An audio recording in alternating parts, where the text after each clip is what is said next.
Hello friends, welcome to this physics video lecture. Friends, हम बात कर रहे थे चैप्टर 1 वैद्युत आवेश तथा क्षेत्र की, जिसके 6 भागों को हम अभी तक पढ़ चुके हैं। अब बढ़ते हैं इसके अगले भाग यानी भाग 7 की ओर, जिसमें आज हम समझेंगे विद्युत द्विध्रुव को। तो आइए सबसे पहले समझते हैं कि विद्युत द्विध्रुव आखिर होता क्या है। तो दोस्तों, अल्प दूरी से पृथक दो समान एवं विपरीत आवेशों का निकाय कहलाता है विद्युत द्विध्रुव। अब जैसे यहाँ पर दो आवेश धनात्मक तथा ऋणात्मक Q, जिनका परिमाण समान है, एक दूसरे से एक छोटी सी दूरी 2a से पृथक किए गए हैं। इसके अलावा एक विद्युत द्विध्रुव का आघूर्ण होता है P बराबर Q गुणा 2a और इसकी दिशा होती है ऋणात्मक Q से धनात्मक Q की ओर। आइए इसके बाद समझते हैं कि किसी विद्युत द्विध्रुव की वजह से बनने वाला वैद्युत क्षेत्र किस प्रकार का होता है। तो यहाँ इसमें सबसे पहले हम एक केस लेते हैं जब हमें वैद्युत क्षेत्र को मापना है द्विध्रुव के किसी अक्षीय बिंदु पर। तो हम यहाँ पर बना लेते हैं एक विद्युत द्विध्रुव जिसके दोनों किनारों पर धनात्मक Q तथा ऋणात्मक Q आवेश उपस्थित है और ये एक छोटी सी दूरी 2a से पृथक किए गए हैं। इस द्विध्रुव की अक्ष पर कुछ दूरी पर एक बिंदु P मान लेते हैं, जिस पर हमें इस द्विध्रुव की वजह से बनने वाले वैद्युत क्षेत्र की गणना करनी है और ये बिंदु द्विध्रुव के मध्य बिंदु से r दूरी पर स्थित है। अब अगर हम यहाँ पर ऋणात्मक Q आवेश की वजह से बनने वाला वैद्युत क्षेत्र देखें तो वो होगा E बराबर ऋणात्मक 1/4 पाई एप्सिलॉन नॉट Q बटे R जमा a की घात 2। और क्योंकि ये वैद्युत क्षेत्र P यानी द्विध्रुव आघूर्ण के विपरीत दिशा में है, यानी धनात्मक से ऋणात्मक आवेश की ओर, इसी कारण यह एक ऋणात्मक क्वांटिटी है।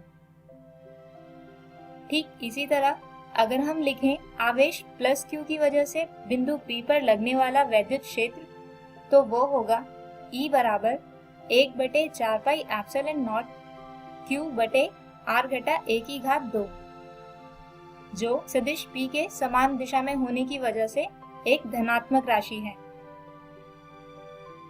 अब कुल वैद्युत क्षेत्र निकालने के लिए इन दोनों ही वैद्युत क्षेत्र की राशियों को हमें जोड़ना होगा, यानी E बराबर होगा E धनात्मक आवेश की वजह से जमा E ऋणात्मक आवेश की वजह से, और जिसे जोड़ने पर आता है E बराबर Q बटे 4 पाई एप्सिलॉन नॉट गुणा 1/r घटा a की घात 2 घटा 1/r जमा a की घात 2।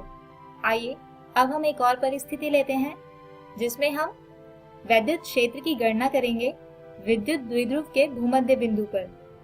इसके लिए हम मान लेते हैं कि ये एक विद्युत द्विध्रुव है जिसके ऋणात्मक Q आवेश को बिंदु A और धनात्मक Q आवेश को बिंदु B पर मान लेते हैं। इस द्विध्रुव के भूमध्य तल पर यानी y अक्ष पर, जो इसके मध्य बिंदु से पास होती है, उस पर r दूरी पर एक बिंदु P मान लेते हैं जिस पे हमें वैद्युत क्षेत्र की गणना करनी है। अब मान लीजिए कि इस बिंदु P पर धनात्मक आवेश Q की वजह से E1 वैद्युत क्षेत्र बिंदु M की दिशा में लग रहा है, जबकि ऋणात्मक आवेश Q की वजह से लगता है E2 वैद्युत क्षेत्र, वो भी बिंदु A की ही दिशा में, क्योंकि दोस्तों ऋणात्मक आवेश के वैद्युत क्षेत्र की दिशा आवेश की ओर ही होती है। अब अगर इन दोनों ही वैद्युत क्षेत्रों का रिजल्टेंट निकालें तो वो होगा x अक्ष की दिशा में, लेकिन इसकी दिशा होगी द्विध्रुव आघूर्ण के विपरीत। तो इस रिजल्टेंट को निकालने के लिए हम उपयोग करेंगे सदिशों का समानांतर चतुर्भुज योग का नियम, जिसे आप क्लास 11th में पहले ही पढ़ चुके हैं। लेकिन उससे पहले हम लिख लेते हैं सदिश E1, जो होगा 1/4 पाई एप्सिलॉन नॉट Q बटे BP की घात 2, यानी 1/4 पाई एप्सिलॉन नॉट Q बटे R की घात 2 जमा A की घात 2। जबकि सदिश E2 होगा 1/4πε0 Q बटे AP की घात 2 यानी 1/4πε0 Q बटे R की घात 2 जमा A की घात 2। तो दोस्तों, सदिशों के समानांतर चतुर्भुज योग के नियम के कारण सदिश E आता है ऋणात्मक E1 जमा E2 cos थीटा। दोस्तों, यहाँ पर ऋणात्मक चिन्ह यह दर्शाता है कि रिजल्टेंट सदिश P यानी द्विध्रुव आघूर्ण की दिशा के विपरीत है। और जैसा कि आप देख सकते हैं कि E1 तथा E2 का परिमाण समान है, इसलिए सदिश E होगा ऋणात्मक 2E1 cos थीटा। दोस्तों, cos थीटा की वैल्यू निकालने के लिए हम लिख सकते हैं OP बटे PA। तो अब इस समीकरण में हम सभी राशियों यानी E1, OA तथा PA का मान रखें और हल करें तो वैद्युत क्षेत्र E आता है ऋणात्मक 1/4πε0 Q गुणा 2A बटे R की घात 2 जमा A की घात 2 की पूरी घात 3/2।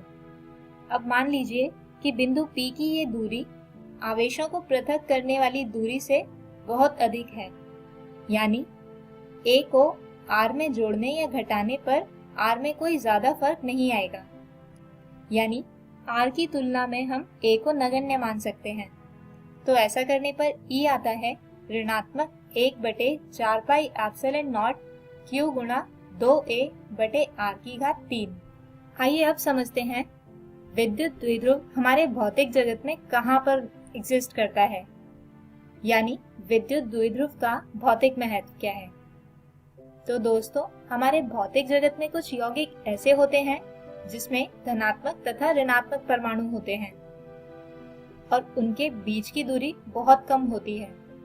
अब जैसे यहाँ पर कार्बन डाइऑक्साइड यानी CO2 के इस यौगिक में अगर आप देखें तो यहाँ पर 2 द्विध्रुव आघूर्ण हैं जो एक दूसरे के विपरीत दिशा में हैं, यानी किसी बाहरी वैद्युत क्षेत्र की अनुपस्थिति में इस यौगिक का कुल द्विध्रुव आघूर्ण 0 होता है, जबकि वहीं एक और यौगिक जैसे H2O यानी जल का यौगिक, इसमें बनने वाली दोनों द्विध्रुव आघूर्ण के केंद्र कोइंसाइड नहीं करते, जिसकी वजह से द्विध्रुव आघूर्ण एक दूसरे के विपरीत न होकर एक दूसरे पर अलाइंड होते हैं, जिसकी वजह से किसी बाहरी विद्युत क्षेत्र की अनुपस्थिति में भी इनका कुछ न कुछ द्विध्रुव आघूर्ण रहता है।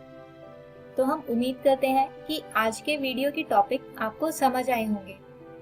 आइए आज के इन्हीं टॉपिक पर आधारित एक उदाहरण समझते हैं। प्रश्न है 2 सेंटीमीटर की दूरी से पृथक 2 कूलाम और ऋणात्मक 2 कूलाम के समान आवेशों वाली द्विध्रुव के द्विध्रुवीय आघूर्ण की गणना करें। दोस्तों, हमें यहाँ पर इस प्रश्न के कुल 4 विकल्प दिए गए हैं, जिसमें पहला है 0.02 कूलाम मीटर, जबकि दूसरा है 0.04 कूलाम मीटर, तीसरा विकल्प है 0.06 कूलाम मीटर और चौथा विकल्प है 0.08 कूलाम मीटर। तो दोस्तों, जैसा कि हमें दिया गया है, एक द्विध्रुव जिसके दोनों किनारों पर धनात्मक तथा ऋणात्मक 2 कूलाम के आवेश उपस्थित हैं और इनके बीच की दूरी है 2 सेंटीमीटर, यानी यहाँ पर Q है 2 कूलाम और D यानी दूरी है 2 सेंटीमीटर या यूं कहें 0.02 मीटर।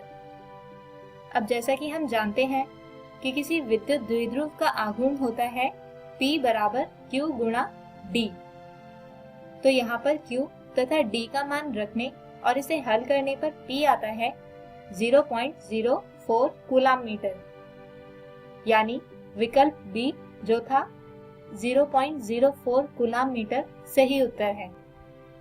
तो दोस्तों, हमारे आज के इस वीडियो में हमने जाना विद्युत द्विध्रुव के बारे में और मापा किसी विद्युत द्विध्रुव के कारण बनने वाला वैद्युत क्षेत्र, वो भी अलग अलग 2 बिंदुओं पर, जिसमें पहला था अक्षीय बिंदु और दूसरा था भूमध्य बिंदु।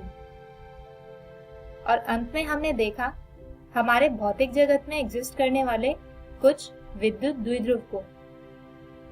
हमारे अगले वीडियो में हम जानेंगे एक समान बाह्य क्षेत्र में द्विध्रुव। तब तक के लिए take care and good bye.